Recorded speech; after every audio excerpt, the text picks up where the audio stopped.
हिंदू सेहूनी यहूदी सेहूनियों के पीछे चलते हैं। जो कुछ इस वक्त यहूदी सेहूनी कर रहे हैं, इससे एक हौसला और एक आइडिया मिल चुका है हिंदू सेहूनियों को कि ये वो 1000 साल से जिस गुलामी और जिल्लत का ये शिकार थे और फिर पाकिस्तान बन के इसकी भारत माता को तकसीम कर दिया गया और वो हिंदू राष्ट्र न बना सके, अखंड भारत न बना सके, अब वो ये महसूस कर रहे हैं कि तारीख उनको एक मौका दे रही है कि वो अपनी सरहदों से बाहर निकलकर उन तमाम इलाकों को अपने भारत में शामिल कर ले जो इनके ख्याल में इनकी भारत माता के हिस्से थे। और वहां पे अब इस्लामिक रियासतें, मुसलमान रियासतें, चाहे मशरकी पाकिस्तान हो या मगरबी पाकिस्तान, ये कायम है।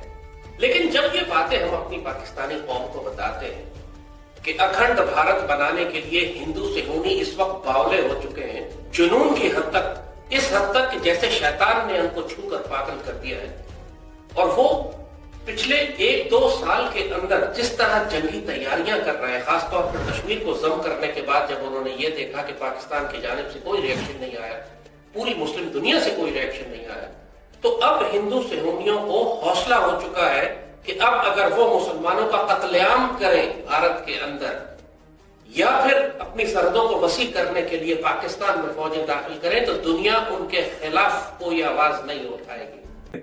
और इनके बहुत से जो है ये, तो वो सबसे ख़तरनाक जो उनके पास जो हथियार है इंडिया के पास, जो S-400 का जो डिफेंस सिस्टम है। अब आप देखें कि कतर जैसा मुल्क जो है, जो कि हर मामले में आगे बढ़ बढ़ के सुलह करा रहा था, दुआ को उन्होंने जो अफ़गानिस्तान में अमन कराया, और ट्रम्प को शायद ये गुस्सा है। आप हैरत है तो देखें कि कतर में और अमेरिका के अंदर एक दिफाई मामला है कि जिनकी जो सलामती है उसकी ज़िम्मेदारी अमेरिका ने ले रखी है, और वहाँ बहुत बड़ा अड्डा है, 2 अड्डे हैं उनके।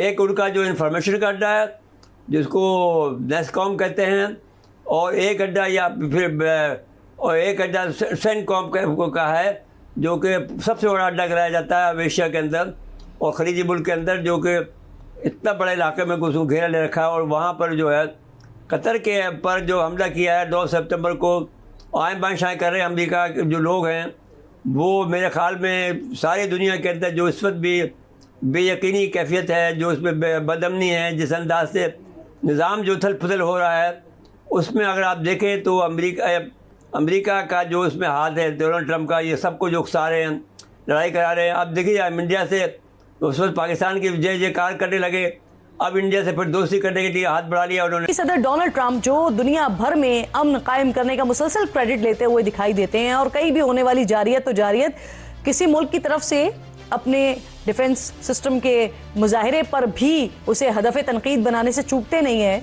वही ट्रंप इसराइल के इस जारहाना अमल पर यह कहते हुए दिखाई दे रहे हैं कि दोहा पर हमला नेतन्याहू का इनफरादी फैसला था, मेरा नहीं था। कल शैतानी वजीर आजम नेतन्याहू ने कतर पर हमले के बाद भी धमकियां दी थी। पाकिस्तान में ये ISPR की तरफ से इनको टिकर्स मिले, ब्रीफिंग मिली कि आप टेलीविज़न पर ये कहें कि कतर को ये चाहिए कि वो हमारी इकॉनमी को संभाले और हम उनकी सिक्योरिटी को संभालें। कई लोगों ने ये किया है जो मिलिट्री के करीब हैं, नून लीग के करीब हैं।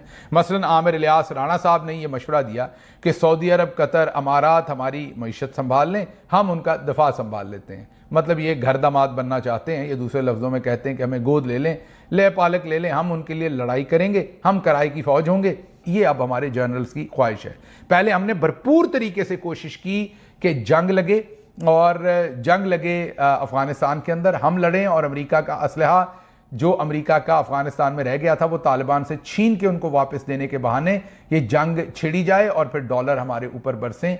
मतलब कि हमें कोई गोद ले, पैसे वो दे, लड़े हम कराए के लड़ाका बनने को तैयार थे। लेकिन अफ़गानिस्तान में अमेरिका ने ज़ल्मे खलीलज़ाद को भेज दिया और वो लड़ाई वहीं पर दफन हो गई, हमारी दिहाड़ी उसमें से ना लग सकी। देखिए जिस मुल्क को जिम्मेदारी करनी थी वहाँ उनके फ़ौजी अड्डा मौजूद है, इसके बावजूद भी इसराइल वहाँ हमला कर रहा है क्योंकि वहाँ हमास की मीटिंग हो रही थी। जब हमास के लोगों की मीटिंग हो रही थी तो क्या हो रहा था, वो अमेरिका ने जो धमकी दी थी कि भाई आप ये फाइनल है, आपको है, आप अमन कायम कर लें, नहीं तो फिर हम आप पर हमला करेंगे या हम हमले की इजाज़त दे देंगे, हम जिम्मेदार नहीं हैं।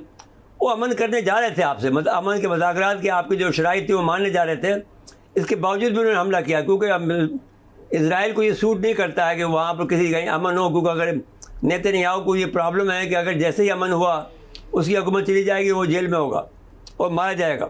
लेकिन मैं 2-3 खबरें आपके सामने पाकिस्तान से रख देता हूं, आप जरा सुनिए, अपना सर धुनिए और सोचिए कि हमारे अपने घर के अंदर क्या हालात हैं और हम चले हैं दूसरों को सिक्योरिटी प्रोवाइड करने। नामालूम अफराद ने फौजी गाय फार्म लूट लिया। ये लफ्ज़ लिखा हुआ है जी, फौजी गाय फार्म।